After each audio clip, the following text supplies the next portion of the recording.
Welcome students. आज के इस वीडियो में हम पढ़ने वाले हैं जेनेटिक डिसऑर्डर के बारे में।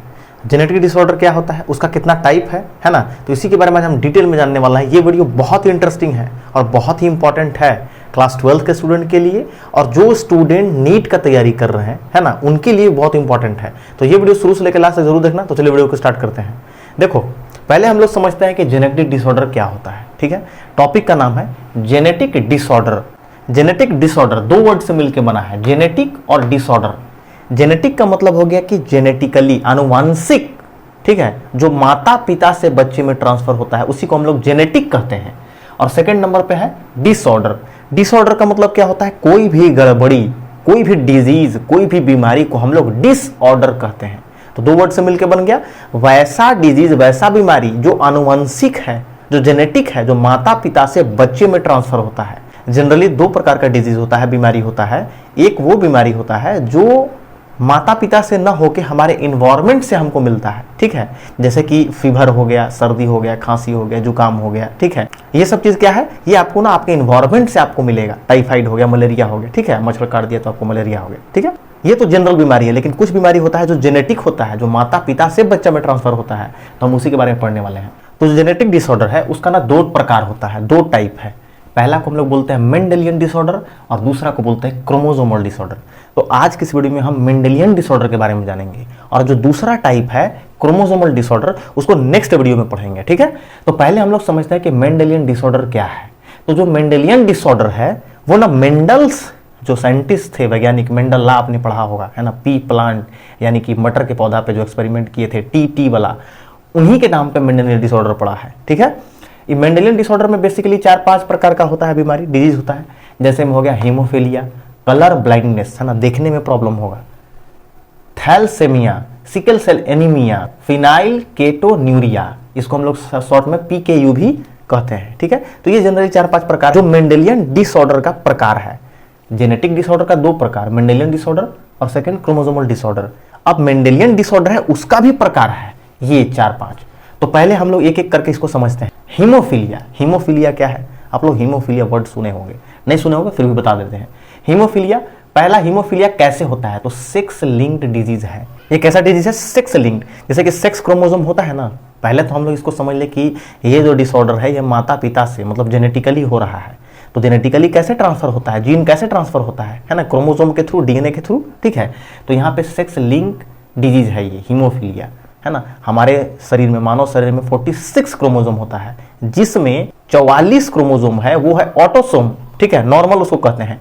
और जो लास्ट का 2 क्रोमोसोम होता है उसको हम लोग सेक्स क्रोमोसोम कहते हैं। एक सेक्स से लड़की, XY से लड़का। तो यहाँ पे सेक्स लिंक डिजीज है, यानी कि XY।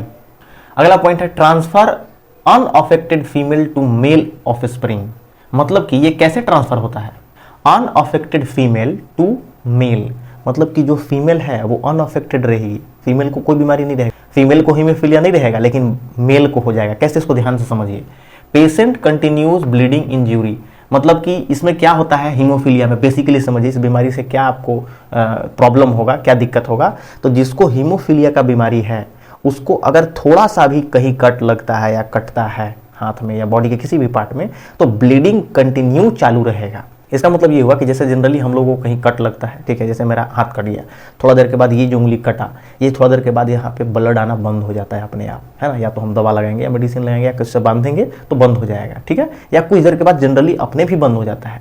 क्यों बंद होता है ऐसा, कोगुलेशन ऑफ ब्लड, मतलब कि जो ब्लड है, खून है, उसके अंदर एक खास क्वालिटी होता है कोगुलेट होना, है ना, थक्का जमना जिसको कहते हैं। हमारे बॉडी में, आपके बॉडी में, हर एक ह्यूमन, हर एक जानवर के बॉडी में ये होता है ना। इसी के कारण जो भी कट लगता है वो अपने आप बंद हो जाता है। लेकिन जिसको हीमोफीलिया का बीमारी रहेगा उसको अगर एक बार कहीं भी कट लगा, चाहे छोटा कट लगे चाहे बड़ा कट लगे, थोड़ा सा कटा या बहुत ज़्यादा कट जाए, वो ब्लड जो चालू होगा वो नॉन स्टॉप बहते ही रहेगा। ये बहुत डेंजरस चीज़ होता है, क्योंकि इसके वजह से ना बहुत सारे लोगों का मौत भी हो सकता है। क्योंकि मान लो किसी भी इंसान का अगर नॉन स्टॉप ब्लड बही रहा है, एक समय ऐसा है कि उसका सारा बॉडी का ब्लड बाहर निकल जाएगा, वो मर जाएगा। ठीक है, तो मर भी जाता है इंसान, ये बहुत डेंजरस बीमारी है। अगला है gene present on X chromosome. ये जीन कहाँ पे प्रेजेंट हो रहा है, ये जो जीन जो हीमोफीलिया काउज कर रहा है, हीमोफीलिया जो बीमारी है वो पैदा कर रहा है, वो जीन कहाँ पे स्थित होता है, तो ये होता है X क्रोमोसोम के ऊपर। XY क्रोमोसोम होता है ना, एक्स एक्स फीमेल में, एक्स वाई क्रोमोजोम लड़का में, तो ये एक्स क्रोमोजोम पे होगा, ठीक है। Rare female are affected but male are more. इसमें एक इंपॉर्टेंट चीज़ है कि फीमेल जो है ना वो बहुत रेयर केस में अफेक्टेड होती है, बट मेल ज़्यादातर केस में, है ना, मेल ज़्यादातर केस में अफेक्ट होते हैं। मतलब लड़कों को ये ज़्यादा होता है, लड़कियों को बहुत कम ये बीमारी होता है। इन फीमेल एक्स सी, सी का मतलब हो गया कैरियर, तो दोनों जो एक्स है फीमेल में, एक्स क्रोमोजोम, ये दोनों अगर कैरियर होगा तभी फीमेल सफ़र करेगी। ध्यान समझिएगा। अभी हम आपको बोले ना कि फीमेल बहुत कम इससे ग्रसित होती है बट मेल ज़्यादा होता है, क्यों? देखिए, ये हो गया एक्स वाई मेल के लिए और ये हो गया एक्स एक्स फीमेल के लिए। अब ये दोनों क्रोमोजोम एक्स एक्स अगर सी है, कैरियर है, मतलब इस क्रोमोजोम के पास ये वाला जीन है जो जीन हीमोफीलिया काउज करता है, हीमोफीलिया जिस जीन की वजह से होता है, ठीक है, तभी फीमेल को होगा। लेकिन सिर्फ एक ठो कैरियर है एक्स क्रोमोजोम तो नहीं होगा। लेकिन मेल के पास एक ही ठो ना एक्स क्रोमोजोम है और एक ठो वाई है, वाई के पास होता ही नहीं है। वाई के पास जो हीमोफीलिया वाला है वो तो होता ही नहीं है, तो कहाँ से वाई? लेकिन एक्स क्रोमोजोम है एक ठो, अगर इसके पास एक ठो आ गया अगर, और इसके पास इस क्रोमोजोम एक्स के पास अगर सी वाला हीमोफीलिया काउज करने वाला अगर जीन है तो ये इसको हो जाएगा, ठीक है। इसीलिए मेल में ज़्यादा होता है, फीमेल में बहुत कम। अब हम लोग पढ़ते हैं second time colour blindness. Colour blindness का पहला पॉइंट क्या है? Sex link disease. Colour blindness जो होता है ना, वो सेक्स लिंक डिजीज है। इसमें भी सेक्स क्रोमोजोम जो एक्स वाई या एक्स एक्स जो होता है उसके द्वारा ही ये आपको बीमारी होगा। कलर ब्लाइंडनेस सिंपल समझिए, कलर को अच्छा से नहीं पहचान पाना, इसी को कहते हैं कलर ब्लाइंडनेस। अगला पॉइंट है red and green cone are affected in eye. मतलब कि जो रेड कोन और ग्रीन कोन, ये क्या होता है? कोन मतलब शंकु, सिंपल में समझिए। हमारे आँख में, हर किसी के आँख में, हर ह्यूमन के आइज़ में एक खास प्रकार का सेल होता है, कोन जिसको कहते हैं। Red cones and green cones ये अफेक्ट हो जाता है, प्रभावित हो जाता है इस बीमारी में, कलर ब्लाइंडनेस में।